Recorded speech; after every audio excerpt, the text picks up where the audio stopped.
So hi guys, welcome to my channel. तो तुम लोगों ने थंबनेल और टाइटल में देख लिया होगा कि आज हम लोग किस बारे में बात करने वाले हैं। तो आज हमारे पास है 10 एनिमे वर्ड जिसमें मेरे या तुम्हारे जैसे कोई पर्सन स्पॉन होता है तो वहाँ पर सर्वाइव कर पाएगा या नहीं, और बात करेंगे कि ऐसा कौन सा एनिमे वर्ड है जिसमें तुम लोग जाकर रह सकते हो। तो हमारे पास 10 एनिमे है, तो स्टार्ट करते हैं एक एक करके। पर उससे पहले कुछ बेसिक रूल्स पर चलते हैं। तो सबसे पहले बात करते हैं कि तुम जिस भी वर्ड में रहोगे उस वर्ड के रूल्स तुम्हारे ऊपर भी अप्लाई होंगे, और तुम इस एनिमे के प्रोटैगनिस्ट होगे नहीं, और तुम्हारे पास पावर्स हो भी सकती हैं और नहीं भी। ये बात उस वर्ड पर डिपेंड करती है। पता नहीं अभी मैंने क्या क्या समझा दिया है, मुझे खुद भी समझ में नहीं आ रहा है। तो इससे पहले कि तुम्हारे लोगों का दिमाग फ्राई हो जाए और तुम्हें रिवर्स कर्स हीलिंग यूज करनी पड़े, हम लोग स्टार्ट करते हैं वीडियो। पर एक और बात, तो आगे मैं जिस भी एनिमे के बारे में बात करने वाला हूँ किसी भी ऑर्डर में नहीं है। सबसे पहले बात करते हैं वन पीस के बारे में। तो इस लिस्ट में जितने भी एनिमे हैं उन सब में सबसे बड़ा वन पीस ही है। एंड वन पीस मैं पिछले 2 महीने से देख रहा हूँ और अभी तक मैं केवल और केवल आर्लोंग पार्क तक ही पहुंचा हूँ। तो वन पीस वर्ल्ड रहने के लिए अच्छा है। तो जहाँ तक मैंने वन पीस देखा है उसके अकॉर्डिंग, अगर तुम किसी अच्छे विलेज में स्पॉन होते हो जहाँ पर तुम्हें बचाने के लिए मरीन है, और मरीन तुम्हारे विलेज को परेशान ना करने के बजाय तुम्हारे विलेज को पायरेट से बचाती है, तो तुम लोग एक अच्छी खासी लाइफ जी सकते हो। तो मान लो कि तुम एक ऐसे विलेज में स्पॉन हुए हो जहाँ पर मरीन भी है जो कि तुम्हें पायरेट से बचाती है, और वो विलेज बहुत ही अच्छा है। अब तुम्हारे पास तुम्हारे फ्यूचर को लेकर 3 ऑप्शंस हैं।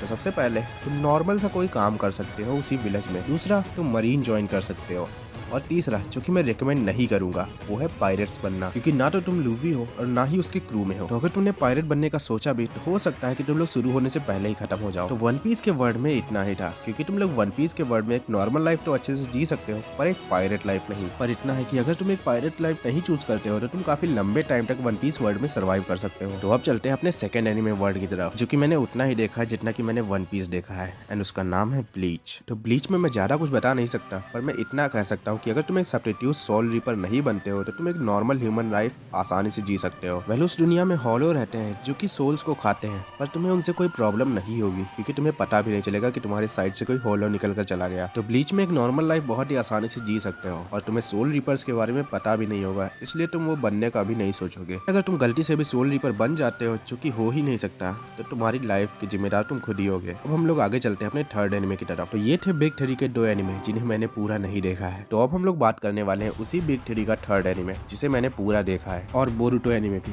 Fillers attack. तो अगर तुम सिंपली नारुतो वर्ल्ड में स्पॉन होते हो नारुतो शिपुडेन के बाद, तो तुम काफी अच्छी लाइफ जी सकते हो जब तक बोरुटो की टाइमलाइन स्टार्ट नहीं होती। पर उस टाइम पीरियड के बारे में बात नहीं करनी है, हमें बात करनी है नारुतो टाइमलाइन और बोरुटो टाइमलाइन की। तो सबसे पहले चलते हैं कि अगर तुम नारुतो क्लासिक में स्पॉन होते हो, तो मान लो तुम हिडन लीफ में स्पॉन हुए हो, तो वहाँ पर जाने के बाद तुम कोई छोटा सा काम कर सकते हो, जैसे कि Roman shop, flower shop etcetera. पर इन्हें कौन करेगा? तुम्हें तो बनना होगा निंजा। चलो उसके बारे में भी बात करते हैं। तो उस वर्ड के रूल के अकॉर्डिंग तुम्हारे पास चक्रा है, पर तुम उस चक्रा को कंट्रोल करना नहीं जानते हो। तुम निंजुत्सु नहीं जानते हो, गेंजुत्सु नहीं जानते हो, और टाइजुत्सु भी नहीं जानते हो। पर मान लो कि तुम थोड़ा बहुत निंजुत्सु और टाइजुत्सु सीख लेते हो और तुम एक निंजा बन जाते हो, लो कि तुम चूनिन बन चुके हो। एंड उसी टाइम पर होता है ओरोचिमारू का अटैक। उस अटैक में कितने सारे चूनिन निंजास मरे होंगे ये तुम लोग खुद ही सोच सकते हो। एंड उसके बाद हिडन लीफ पर पेन अटैक करता है, और उसके बाद फोर्थ ग्रेड निंजा वॉर होती है जिसमें माद्रा नॉर्मल निंजास का क्या हाल करता है ये तो तुम्हें पता ही होगा। वेल, ये तो थी नारुतो क्लासिक और शिपुडेन की बात। अब चलते हैं बोरुटो वर्ड पर। तो बोरुटो वर्ड नारुतो वर्ड जितना बुरा तो नहीं है, पर अच्छा भी नहीं है। तो अगर हम लोग बोरुटो एनिमे की बात करें तो तुम लोग उसमें सर्वाइव कर सकते हो। हालांकि वहाँ पर ओत्सुजुकीज और कारा मेंबर्स अटैक करते रहते हैं, पर तुम उन सबसे बच सकते हो। ऊपर से नारुतो सास्के जैसे कैरेक्टर तुम्हें बचाएंगे, और साकुरा जैसे कैरेक्टर तुम्हें हील करते रहेंगे, तो बचने का चांस ज्यादा है। हाँ, अगर तुम किसी ओत्सुजुकी से फाइट करने के लिए कूद जाते हो, जैसे कि यहाँ पर रॉकलिन ने किया था, तो फिर भी तुम बच जाओगे, क्योंकि इस सीन में इसिकी ने जिन जिन भी लोगों के ऊपर अटैक किया वो सभी बच जाते हैं। तो अब हम लोग आते हैं मांगा वर्जन की तरफ, जिसमें तुम लोगों को स्पॉइलर मिल सकते हैं। तो अभी जो बोरुटो मांगा चल रही है उसमें ये कुछ अजीब से 10 के क्रीचर हैं जो कि तुम्हें पेड़ बना देंगे, और मुझे 100% श्योर है कि तुम या मैं इससे बच नहीं सकते, क्योंकि सास्के भी नहीं बच पाया। तो अब तुम लोग खुद ही सोचो कि बोरुटो वर्ड ज्यादा अच्छा है या नारुतो वर्ड रहने के लिए। तो अब हम लोग चलते हैं अपने फोर्थ एनिमे की तरफ, जहाँ पर मैं तो रहना नहीं चाहूंगा। तो उस एनिमे का नाम है अटैक ऑन टाइटन। तो इस वर्ड में अगर तुम लोग वॉल्स के अंदर स्पॉन होते हो, तो इस वर्ड में चाहे तो तुम सर्वे कॉप्स ज्वाइन करो या फिर एक नॉर्मल एनपीसी की तरह रहना स्टार्ट करो, तुम्हारे बचने के चांस माइनस में ही चलेंगे। पर तुम सर्वे कॉप्स में हो तो तुम्हें पता है कि तुम्हारे साथ क्या होने वाला है, क्योंकि ना तो तुम एक्वामैन हो ना ही तुम मेन कैरेक्टर हो। अगर तुम वॉल्स के अंदर एनपीसी बनकर रहोगे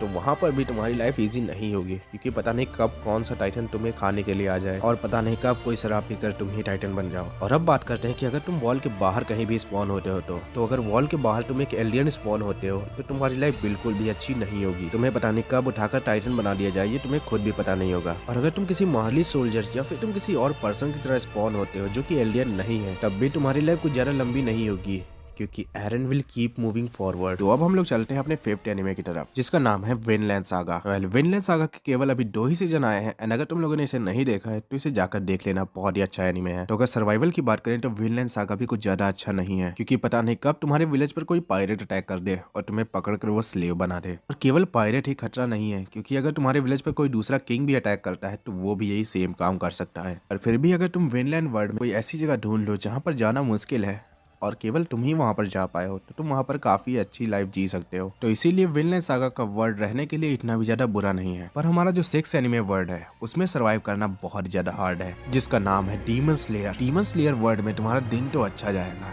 पर रात होते ही आएंगे डीमंस, जो कि इंसानों को खा जाते और तुम उन्हें मार भी नहीं सकते, क्योंकि डीमंस को केवल और केवल एक स्पेशल टाइप की स्वॉर्ड से मारा जा सकता है, जो कि सिर्फ और सिर्फ डीमन स्लेयर्स के पास होती है। पर तुम वो हो नहीं, पर फिर भी तुम एक डीमन स्लेयर बन सकते हो। और डीमन स्लेयर बनने के बाद भी ये गारंटी नहीं है कि तुम कितने आगे तक सर्वाइव कर पाओगे, क्योंकि हासिरा जो कि सबसे ज्यादा स्ट्रॉन्ग डीमन स्लेयर होते हैं उन्हें भी अपर मून से लड़ने में प्रॉब्लम होती है। और रेनगोकू का क्या हाल हुआ था ये तुम्हें पता ही होगा। तो कुल मिला के डीमन स्लेयर वर्ल्ड में सर्वाइव करना बहुत ही ज्यादा हार्ड है। तो अब चलते हैं अगले वर्ल्ड की तरफ, जिसका नाम है माई हीरो एकेडेमिया।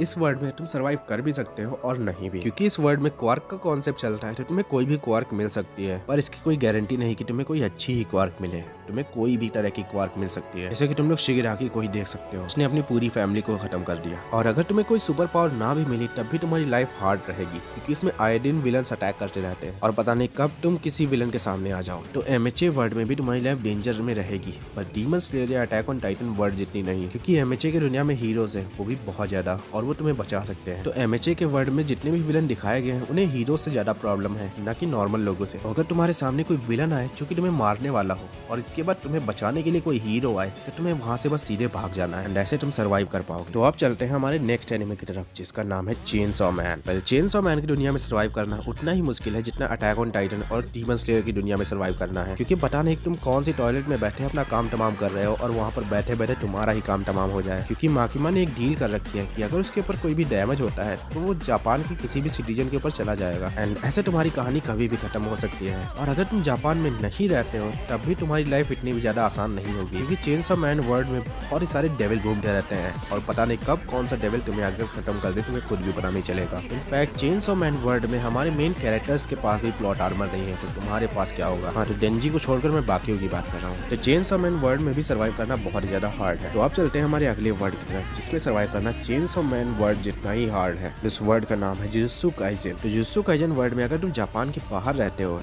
तो तुम्हारी लाइफ इजी रहेगी। हाँ, तुम्हारे पर कभी भी कोई भी कर्स आकर चिपक सकता है, पर तुम्हें उसके बारे में पता भी नहीं चलेगा और तुम अपनी लाइफ जी भी लोगे, क्योंकि जापान के बाहर हमें ज्यादा जुजुत्सु काइसेन में दिखाया नहीं गया है। इसलिए मैं यही अज्यूम कर रहा हूँ कि जापान के बाहर कम प्रॉब्लम होगी जापान से। पर अगर तुम जापान में रहना चाहते हो तो तुम्हारी लाइफ बहुत ही ज्यादा हार्ड होगी। तुम लोगों ने शिबुया इंसिडेंट आर्क तो देखी होगी एंड अगर देखी है तो तुम्हें पता ही होगा कि एनिमे में क्या हुआ है।